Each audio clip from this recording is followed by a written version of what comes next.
జీవితంలో ఒక ఆవేదన కలిగించిన ట్రిప్ అయి ఉంటుంది ఇది.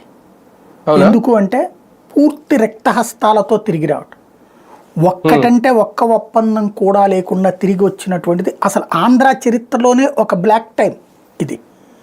గతంలో చంద్రబాబు గారు వెళ్ళినప్పుడు ఏదో ఒక ఒప్పందం ఒకటో రెండో మూడో జరిగినాయి. అప్పట్లో 5 ఏళ్ళు ఉన్నప్పుడు జగన్ ఒక్కసారి వెళ్ళాడు, అప్పుడు 1,00,000 కోట్ల దాకా ఒప్పందాలు జరిగినాయి. అయితే అక్కడ ఎంఓయూ కుదుర్చుకున్న వాళ్ళంతా పూర్తిగా అమలు చేస్తారంటే తర్వాత ఫాలోఅప్ చేయాలి. మనం అప్పట్లో 20 లక్షల కోట్లు చంద్రబాబు గారు ఉన్నప్పుడు, 14 లక్షల కోట్లు జగన్ ఉన్నప్పుడు విశాఖల్లో కుదుర్చుకున్న ఒప్పందాలు ఎంతవరకు ఎగ్జిస్ట్లోకి వచ్చినాయి అంటే అదొక 30-40 వేల కోట్లు వస్తే ఇది ఒక 70-80 వేల కోట్లు వచ్చినాయి. కాబట్టి అలా మనం కొండకి నిచ్చినేస్తే చివరికి కనీసం ఒక గోడన్న ఎక్కగలుగుతాం అన్నటువంటి రూట్లో ప్రయత్నిస్తుంటారు. అందులో భాగమే దావోస్ వెళ్ళడంలో తప్పు లేదు, అక్కడ స్టాల్ పెట్టడంలో తప్పు లేదు, మనల్ని మనం ప్రచారం చేసుకోవడం ఇవన్నిట్లో కూడా తప్పు లేదు.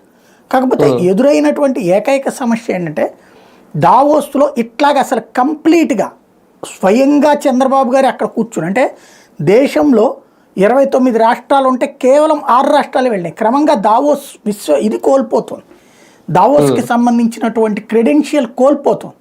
మనం సింపుల్గా ఈజీగా అర్థమయ్యే భాషలో చెప్పాలంటే ఇదివరకు విజయవాడలో ఎగ్జిబిషన్ ఇప్పుడు ఉన్నటువంటి ఇది ఉంది కదా, అంబేద్కర్ గారి విగ్రహం ఉంది కదా, ఆ పీడబ్ల్యూడి గ్రౌండ్స్ లో జరిగేది. విపరీతమైన క్రౌడ్ ఉండేది, చుట్టుపక్కల రోడ్లన్నీ బ్లాక్ అయిపోయి ఇదంతా. అప్పుడు దానికి ఉండే వాల్యూ, ఈవెన్ పుస్తకాల ఎగ్జిబిషన్, బుక్ ఫెస్టివల్ కూడా ప్రతి ఏడాది